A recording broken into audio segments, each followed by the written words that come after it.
Welcome to our podcast, Living by the Mantras, where we talk about common sense wisdom to lead an extraordinary life. I'm Colleen Susie, your host, and I'm this Brian is Souza, your co-host. woohoo! There we go. We are here today to wrap up a four-part series we've been doing on the value of respect. The mantra that is leave it better than you found it. That's the phrase in our world that always reminded us that that we needed to show respect. Leave it better than you found it was respect. And we are taking our ideas and expanding them from the book that I wrote, Living by the Mantras, Common Sense Wisdom for an Extraordinary Life, that you can find on Amazon or anywhere you buy books. And we're going to start today. This episode is called Teaching Respect to the Next Generation. All right. And before we get started, Brian asked me to define that, okay? When I was kind of organizing the podcast, I was like, well, how do we make sure, we've talked about in this series, defining what respect is. We talked about how we lead respectfully, and we talked about how respect can make the world a more joyful and peaceful place. And today, as we wrap up this series, we're going to talk about actually the steps of teaching respect. And when I say the next generation, Brian and I aren't spring chickens anymore. And so to us, most people are young people, aren't they, honey? Yeah, I mean, whether we realize it or not, we're almost 60. Yeah. And so when we see kids in their 30s, they're half our age, right? Well, they're the age of our children. So therefore, when we're saying to teach that to the next generation, we're talking about making sure that of course youngsters are being raised in a way that they are learning to be respectful. But I'm going to tell you right now, I will honestly say, having been a teacher of teenagers, so getting kids at 16 and 17 in high school sometimes. For almost 20 years, right? For a very long time. Sometimes I found it easier to embed some of these values in their minds because they were old enough to understand the lesson they were trying to be taught versus sometimes having to train for ongoing periods of time young children. So as we're talking about this, it's never too late to make sure that if it's a team member, and we have run our own business for the last 16 years. I've been alongside Brian, who's for 22 years. 22 years, yeah. Been running our real estate company. We have a dear friend who we're helping her sell her home right now. She's moving from California to Florida, but she owned a restaurant for many years. And you sit with her and she's, first of all, you want a great laugh. Oh my God. Jennifer, if you're listening, we're talking about you. She's hilarious, but she shares the stories of working with young, I'm not going to just blame it on millennials who are Gen Z, but these young people that she hires to work at a restaurant. Like 16 through 21, basically. Yeah, or even up to 30. She's got some wait staff. That's true. But the bottom line is trying to teach them things like respect. So when we say teaching the next generation, we're really not just talking about kids, but we're going to use stories of us as parents and stories of us as adults. Let's circle back to that restaurant example, because I think some of those stories are hilarious. Oh, they are hilarious. A couple of them fit in with respect in particular. But Brian, you had something that, as we talk about the fact that it's important to teach the next generation respect because it has an impact on the world, Brian really had a wonderful thought about helping us define that. So here's what I want you to think about, guys. When you talk about changing the world, and that is an admirable thing to do, and you can change what you can control. Okay, so if you put your two hands together and you form a circle, that is the circle of things that you can control in your life. Those are the people that you interact with. That's your family. That's your friends. That is your world. And the only way to expand your world is to have greater influence with more friends, more coworkers, etc. But the things that you can control are within that circle. You cannot control what's going on in this side of the world in Australia or in the North Pole at Santa's workshop, right? Although you might want to have Santa's workshop work on your behalf, but you can't control what's going on. It's way across the world. You can control your world. And so as we say, change the world, I really want you to think about that. When you want to make changes happen, make those happen in your world, in your life, because just like a rock that bounces on a pond, those ripple effects will change others as well. So change your world one step at a time. Well, thank you, Brian. That was very well said. And the fact is, if you've been listening to this series, we talked about the fact that having a respectful attitude can really have an effect on changing the world around us. But in today's world, especially if we're kind of reflecting down to younger folks, and then there are older folks who are hooked on social media too. But the media, and when we say social media, obviously it's that handheld device, but almost all of us are receiving some form of our information from that handheld device anymore. Yeah. And it's not necessarily a bad thing. My mom is almost 85 years old, and she is legally blind, and so with really huge letters, "Love you, Mom," that are huge on her screen so that she can read them. That's her world, and that's how she stays connected. But at the same time, because everything is received in such crazy sound bites, it is hard to discern what to believe, obviously, but then how to respect what you receive a lot of the time. And for older generations who remember a slower pace and can sometimes step back from that and see the world differently, it's a little easier to separate yourself. The younger you go, the harder it is, because that form of sound bites has become their world. And so Yeah, this is like an electronic leash. It really is. A cell phone is an electronic leash, and what you can do with leashes is you can actually put them down, right? right. So No, we're getting close to making transformation in our life. Yeah. And his line all the time is, he can't wait to throw that thing out the window because it is The ocean. crazy. Yeah. So when we're talking about how to get that next generation to understand why it's important to respect, and a part of respect is to stop and make eye contact and communicate better. so important. I'm going to start with a term that's huge, and I'm going to ask the question, Brian, what is reciprocity? Reciprocity. Reciprocity is giving something without the expectation of getting something back. So, for example, if you give something to someone, like a gift, for example, they feel almost obligated to give something back to you. It's the definition is mutual dependence, action, or influence. Okay, so if you looked it up, it's responding in kind. Yeah. So if it's a term in business that we love. Okay, I'm not gonna, when we give things out, we take care of our clients, because the reciprocity is that they refer people to us. They talk about our kindness. They tell people they should work with us. It's that need you have. It is that experience, if you've ever done it, and we love to try to do it. It especially happens at the holiday times, but surprise people around St. Patrick's Day. You're going through the Starbucks line. Classic and you example. decide that you want to go ahead and pay for the car behind you. Okay. Reciprocity is the next person coming up expecting to pay for their bill and saying, "Oh, well, I don't have to. Let me keep this going." And they pay for the car behind them. And there are times where that continues for quite a while, simply because the person appreciated that respect, that was that gift that was given to them, and they share it on. It's funny because we did that this last Christmas. We paid for the next 2 cars, and we came back about a week later or whatever, and they said, "You know what, you guys, for an hour and a half, every single car paid for the car behind them, and it just kept going and going and going and going." We thought it would just stop immediately, but that reciprocity just kind of just played it forward. Yeah. It's a huge piece of teaching respect. Yes, it is. Because when you show some kind of kindness to another person, it gives them permission. Sometimes it shocks them and it stops dead right there. And then you realize what work you have cut out for you. That does happen. Please don't get me wrong. But continued kindness brings about eventually this form of reciprocity. And sometimes it has to be modeled. Maybe they've done something kind and they don't realize you've appreciated it, or they've just done something that you can give back.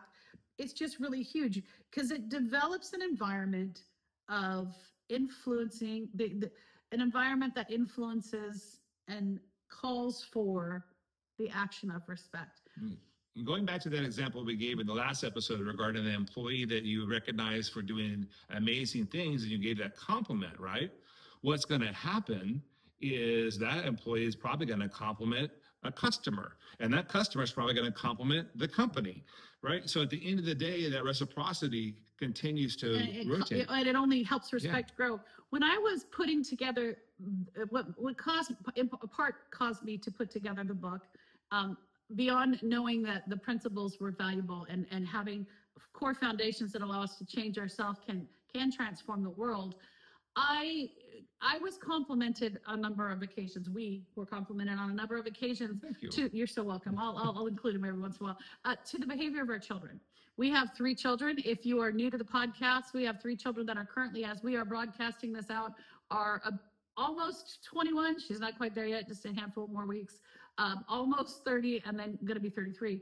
I'm rounding you all up if my children are listening. Sorry, I'm in that mood. But it's probably because tomorrow, whatever, not that this gets broadcast, but tomorrow from the day that we're recording this, I get to round up a year. But So you're getting younger every day. I am. Like a fine wine, just better time. At 50, I started going backwards. So, my age is irrelevant. But my point is, I was given a lot of compliments on the behavior of my children. And the truth is, it made me reflect on what we were doing and the way that we were raising them with these, what we called mantras, and why that was a powerful tool in developing them as human beings. One thing that was very evident in our house and very evident to others was the level of respect our kids had. Respect for us and respect for each other.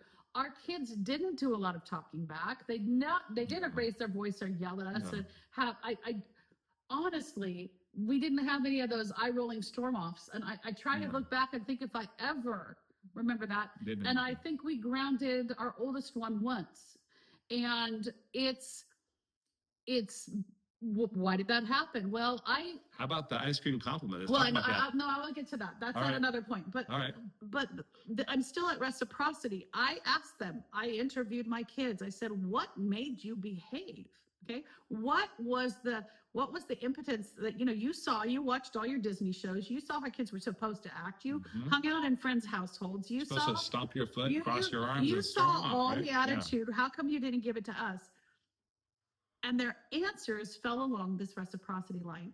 Mom and Dad, you respected us first. You always listened to us first. You didn't yell at us, so why would we yell at you? It was an expectation. Why was it an expectation would be my question. And I'd ask this with them together. I'd ask them individually, and I'd get similar answers because we didn't want to disappoint you. We saw how you treated each other. We saw how you treated us. We saw how you treated other people, and we just did that.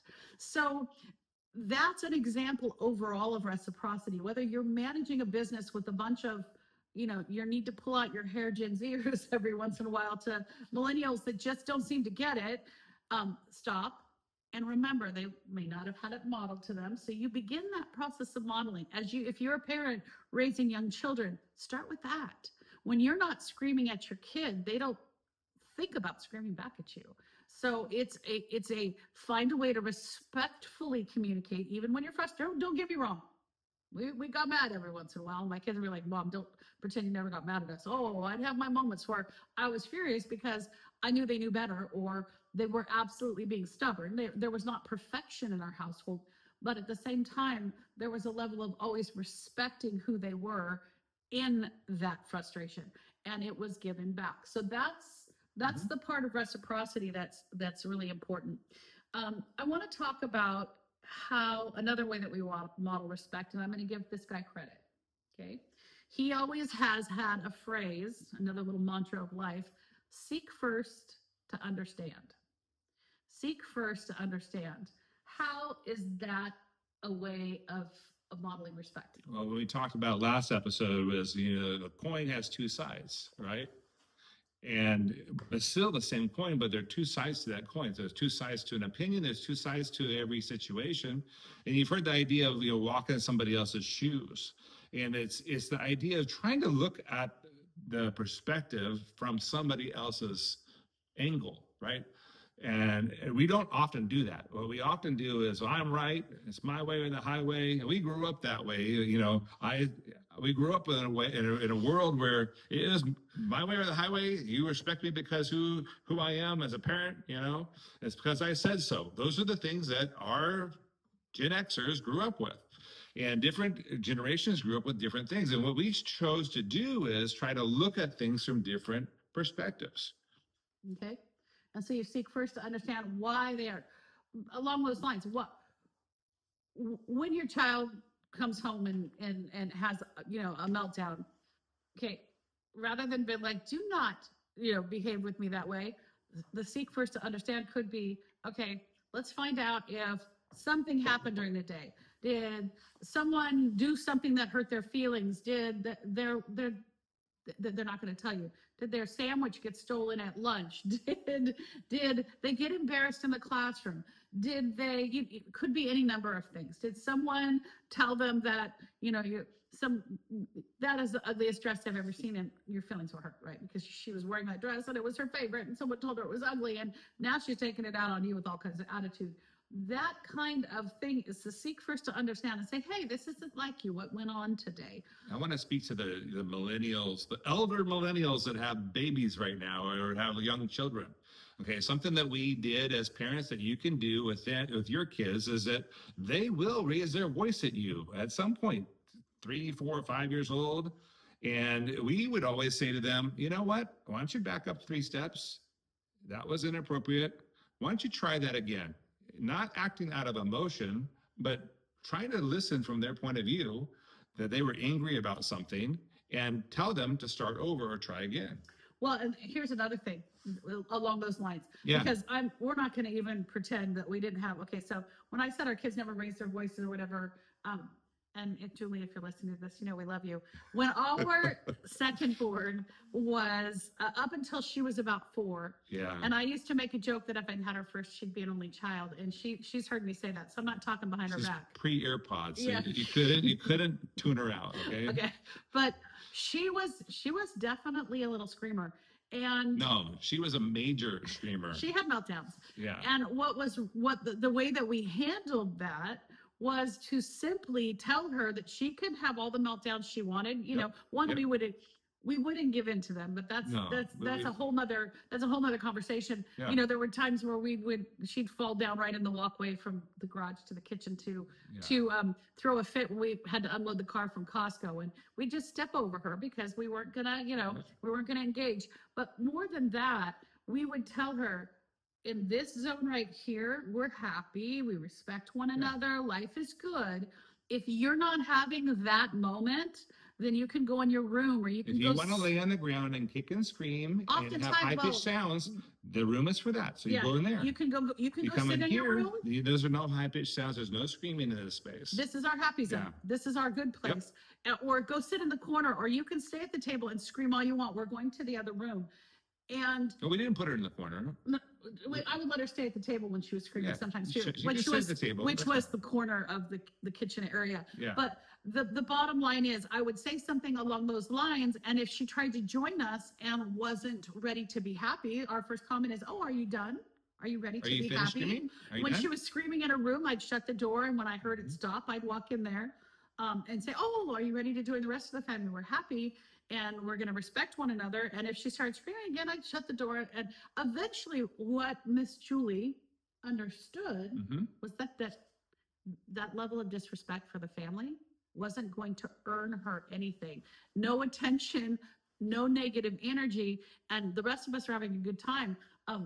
We did things like pop a bowl of popcorn and sit down and watch a movie that we knew that she would enjoy watching. The Little Mermaid, for example, or The Lion King, or whatever. We're going back in the day to the age that she was when those movies were out. But the bottom line was, she had to choose to be respectful to join us, and that is huge. Now we can bring that forward and say that when you have a coworker, when you have a team member, an employee, or a teenager showing you disrespect, rather than screaming and yelling at them, sending them to their room and making everyone unhappy, you need to establish those boundaries of what you will pay attention to, what you won't pay attention to, what respect looks like. But the biggest part is that you're respecting them in the decision. You're not screaming at them. You're not disrespecting them. Yeah. And they think about it. They think about the way that you handled that, whether they've done something that was respectful or not. The respectful way that you deal with that will bring about a more respectful response. Yeah. Reciprocity. Another principle that really applies to both parenting and business is you compliment in public and you correct in private. That's huge. So if you're in an office setting, the last thing you want to do as a manager is yell at somebody in the presence of other employees. Humiliate them, put them down. Do you want to correct their behavior or the reaction or whatever the situation is? You correct them privately. And the same goes true for parents, and when you're out there, especially it's really hard in the sport setting, right? Because our daughter did soccer for 10 years or whatever, and you're on the sideline and you're wanting to have them perform at their personal best, and you're You can get a wanting little emotional about it. you get a little emotional about the plays that are happening on the field and those kinds of things. And the last thing you should be doing is, that's not what we told you about, and just really berating your child out there in the field, whether it's baseball, football, soccer, or any other sport. You could privately, hey, next time you do this, this is how you do it. But compliment, look for ways to complement the behaviors you want to see, and they will naturally correct those. Absolutely. Yeah. Absolutely. Because that's a way to model respect. And I'm going to share with you along those lines, not just in direct connection with the behavior of the child. It's how you treat your partner. Mm-hmm. It's how you treat your other children. It's how you treat your friends, whether you're talking on the phone or you're walking through a grocery store or you're at a dinner event or whatever Your family it members, is. anybody. If you are modeling respect, Mm-hmm. then they're gonna see it, and they're gonna see how you respect each other, what's expected, and it comes back down to that constant example of how we do that right, and they will respond to it. So we also want to talk about incentive too. There's no doubt that as human beings we're incentivized by, you name it. Okay. I will say, like, for our youngest daughter, money has always been Gracie's incentivizing. And so if she could earn money to do whatever, if she had a way she could earn, she was always incentivized. But as a general rule, one of the incentives we had with our children growing up is we said, we respect one another, we respect each other in this household. But if you have to have a meltdown, okay, and they understood what that looked like, it could be they could melt down in their room, or they could have a bad mood and not want to talk to somebody. That happens here, and we'll deal with it at our house. It's that in private part. But when you leave this house, you hallow the name of Sousa. Right. You show people that we're respectful people, and you treat others the way they should be treated. And one of the ways we incentivize that was, if we got a random compliment, they couldn't ask for it, but if, like, a teacher sent us an email or said, hey, by the way, I just want to tell you, we had this situation today and Tim was amazing in how he handled it. And they received a random compliment from any adult, be it a teacher, another friend's parents, a coach, whatever it was. They immediately got an ice cream treat. Ice cream treat. And yep. That happened all the way of their growth. I mean, as young adults, that happened. So even now, if we receive something, hey, I ran into Julie, or I saw Grace. Tim's amazing. Julie's amazing. I had a phone call. Grace, I had an email. Yeah. We take them out for a treat. Yeah, because they all like ice cream. But something we want to point out here, as we're coaching and training and talking about this together, and Colleen goes into a lot of this in her classes that she's going to be launching in March or so. In March, I have some courses coming out. She's going to go over this, and whether it's group coaching, individual coaching, through the classes, coursework, the principle of being able to compliment in public and correct in private, you need to be very specific on pulling your employee aside or pulling your child, in the example that Colleen just gave about the ice cream compliment, and you need to explain to them in a way that they understand. For example, hey guys, people will, just talking to our children, for example, people will talk about Sousa's are, and I'm doing air quotes if you can't see it, Sousa's are, and they will explain, they'll fill in, what were those called, adjectives? Yes. Adjectives. Don't properly use this, by the way. That describe who a Sousa is, right? And we want those adjectives to be positive things. So if you are recognized for having honored our family name outside their home, we're going to reward you for that. If we find out that you told them that, hey, I did a good thing, did you see that? That counts as 0. And actually, in our book, it's negative because you were trying to manipulate the situation. If you are recognized for doing good things on your own accord, and they come to us and they say, oh my gosh, Tim was amazing, or Julie was amazing, or Grace was amazing, and this is what they did, we will specifically ask them, did they ask you to tell us that? And they're like, if they said no, they just thought they were really amazing, you should know about it, ice cream compliment right there. We would stop what we were doing and we would literally go drive out to the ice cream right then and there. And within a team, the same thing can happen. You can come up with whatever award system you want. It doesn't have to Absolutely. cost you a lot of money as a manager. Whatever it is, if they if it's just evident to them that when they do good, they get praised and they feel respected, you're going to see a change in behavior. Yep. But back to the training part, we're not naive to the fact that some people just have not been taught the skill set, and it's important.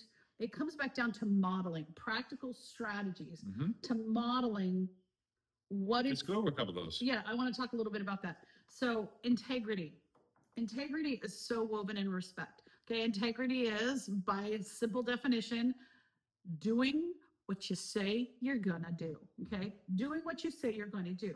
So if you are modeling what you are doing with integrity, if you say that you need to be on time and you're on time, if you say you need to share something and you share it, if you say I'm going to get this project done by this date, then you actually get your project done by that date, you are modeling the respect to the team, respect to the family, respect to everybody by showing integrity. So integrity is on the top of that You're list. showing respect to yourself.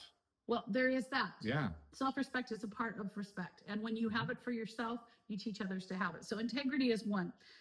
Timely, okay, and that does tie in with in with integrity. But being timely, staying within parameters that you established shows respect.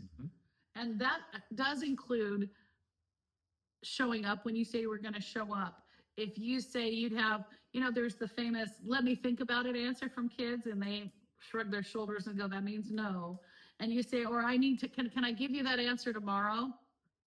Don't just blow them off. Give them the answer tomorrow. And if you need a little more time, then you tell them, I'm not trying to ignore your request. I have been thinking about it, but I need to look into a few things, so I don't have an answer for you yet. And it's showing timeliness. It's showing that their time matters. I want to talk about deadlines for a minute. So deadlines matter. So if there's a date or a time that something needs to happen, if it's done late, you're basically saying it's not important, or there's really, you don't respect that. Or the manager might look at you and say, well, why didn't you get that done?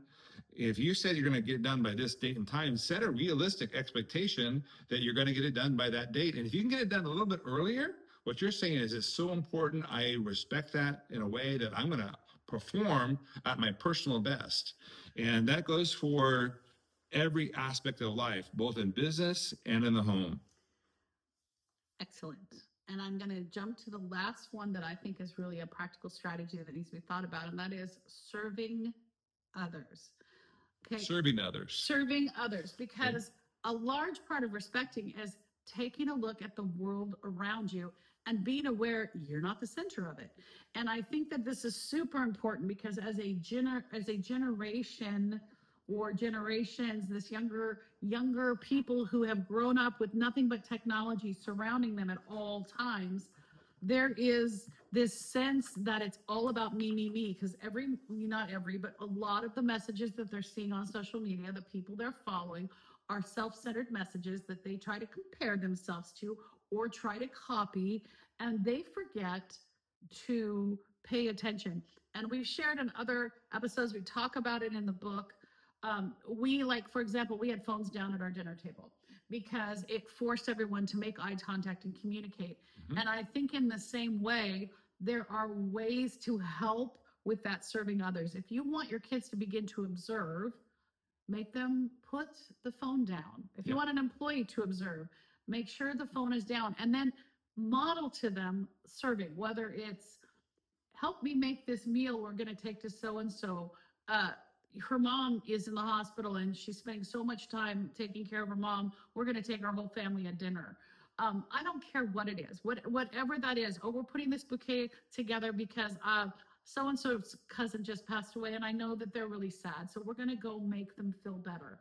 You can get involved in a church or a nonprofit organization. For example, for many years I was involved in Rotary. Rotary International, the principle is service above self. Service above self. So if you see the park and it has a bench that's broken, and oh my gosh, the city should fix that bench. Why don't you be the change that you want to see in the world? Right? So if you're looking at the ways to serve others, one thing that we did as Rotarians, and this is a bunch of old guys between 50 and 75 years old, we repaired 30 parks in our local park, 30 parks, 30 benches in our local park. We had the time, we had the materials, and we had the money, which the city didn't have the materials, it didn't have the labor, and they didn't have the time to go do it. Why did we go do that as a project? We got approval to do it because it needed to be done. And so instead of complaining about it, we became the change we wanted to see in the world. And now that park has all brand new benches. And in regards to respect, which is really what it comes back down to, anybody that saw them doing it, he took Grace with him on that day and she helped do because he wanted her to see, but he just wanted her to see that they were respecting others. And that's a big project, but it could be as simple as, hey, today I want you guys to go find 3 toys that you haven't touched in a year, and we're going to go make a donation to whatever center is in your city that might take care of children center, or we have one here called the Marjorie Mason Center in our city that's for abused women and children. And so you can take toys. It could be just about anything. Hey, I've noticed our neighbor, his weeds are getting really tall and we know it's harder for him. Let's go do his yard today. And if you model how to respect others and serve, they're going to get it. And even in your business, you can do those small things. And I'm going to share one particular story. Yeah. I'm really proud of my daughter. She has somebody she works with who she knows is struggling, and she knows that this gal struggles as a single mom. And so she'll buy a meal at the discount that she gets while she's working, and she'll pick at it, but always offer this gal part of her meal because she knows that it might be, the biggest meal that she had that day because she's, struggling so much just to feed her kids.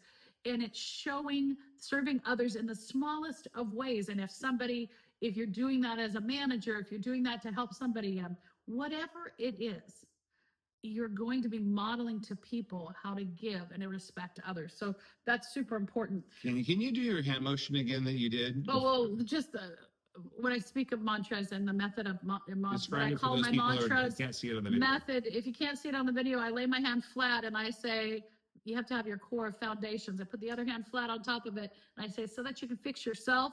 And then I move my other hand on top and I move it upwards and I say, so that you can change the world. And that's really what this is. It's having a foundation of respect, making sure you're modeling respect so that the rest of the world sees it and can become better because of it. Yeah, now, I do want to point out that this is not something that you do once a year during the holidays or anything like that. This is throughout your life. So, for example, you think of the fire department only when the fires happen, but those guys are working, for example, every single day with families that are losing everything. And so going back to what could we do? Well, they have families that need to have clothes. They need to have toys and all those kinds of things. So if you're not sure where to start, go to your local fire department. Absolutely. Absolutely. So I have one other thing I want to bring up before we wrap up today and wrap up this entire series on why respect is super important. And that is coming from my own history. Okay.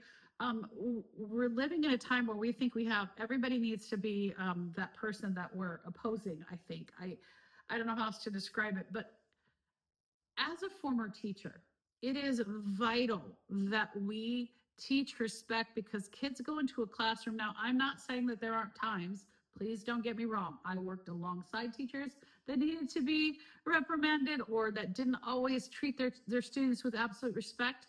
But it is super important that we teach our young people, especially, to respect teachers because it's just important that classroom environments are going to be so much more useful, such a less waste of time if when the students show up, they respect the authority in the classroom. And I just throw that out there. And that is, once again, something that can be modeled through the way that you respect in your home, but then asking those questions, having those conversations. And if they're like, well, I can't stand Miss So-and-so. Okay, well, let's talk about why. Let's talk about why we need to respect her. And this does transition because if you haven't been taught that, and you as a boss or a manager have a manager above you that everybody can't stand because this person is just difficult, and you badmouth the manager, guess what happens to the people below you? They're disrespecting that authority also. So there are times where we have to model, like we might be frustrated with our child's teacher. I had a number of them through the years who I struggled with greatly. I communicated with the teacher, but I insisted my child show respect in the classroom. I have had bosses that I have not always loved. Not, of course, the one that I work with right now, but I'm talking about back in the days when I was in the classroom. I had administrators that were very hard to respect, but I couldn't tell my students, oh, well, if Mr. So-and-so walks by, you can roll your eyes at him. I had to respect his authority at the school and make sure my students were respecting his authority too, because that's how the system worked. And then deal with the problems that might be around that later. And I think that that's super important because we have trouble as a society right now respecting authority. And I think it's super important. So wrapping up this series, Let's do it. Wrap it up. Put a bow on it. Put a bow on it. Let's send it home. Leave it better than you found it. Absolutely. Okay. That is our family's phrase that taught us that respect was important. Yep. You need to develop your own. You're welcome to steal ours, but if you don't like ours, what do they need to do? What's your mantra? They need to ask themselves, what's your mantra? Okay. We'd like for you to like, subscribe, and share our podcast. If you are enjoying it, if you're finding these thoughts useful, please do If someone came to mind while you're listening to this, that's your indication you need to share with that person.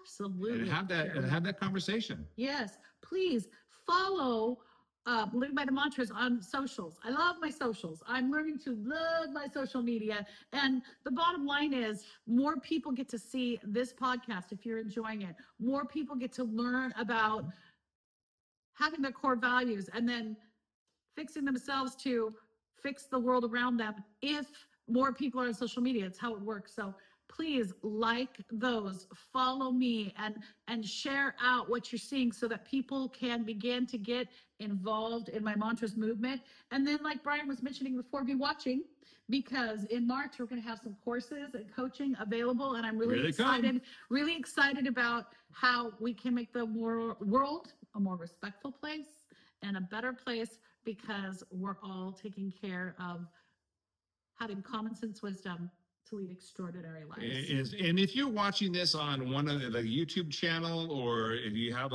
it's been posted someplace, go ahead and make a comment below on what you'd like to see in those courses, because they're still being developed. And what you like and what mantras you create. So until we talk to you next time, have a good one.